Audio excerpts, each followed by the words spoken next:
Thank you for joining us for this update.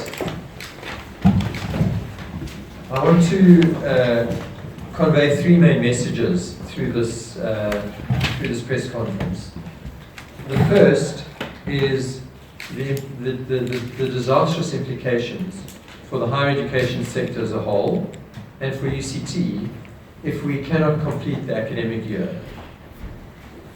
The second will be to say, what are we trying to do to make sure that we can get back to work? The third is to say, what will we do if our efforts fail to try to have classes open?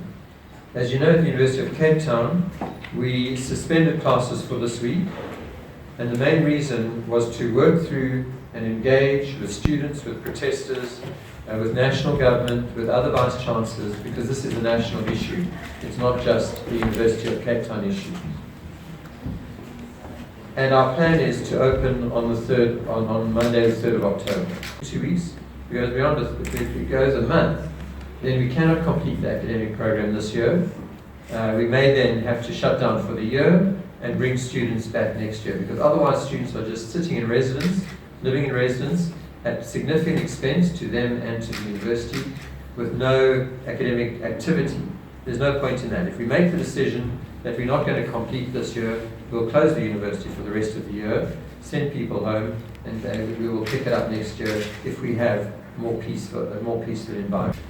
The consequences of not opening next year are similar across most universities, and I want to give you some of the pictures. We have already we've made a plan so that if we only start on the 3rd of October, we will have lost 2 weeks already. But we can complete the academic year satisfactorily. Everything will be pushed 2 weeks later. The key problem is we will not have graduation ceremonies this year. Graduation ceremonies will have next year. But we can still complete the academic program. If the delay goes any longer than that, we will start having to look at exams on Saturdays and Sundays, teaching on Saturdays and Sundays, and possibly compressing the time that students normally have between studies and writing exams, which compromises their performance.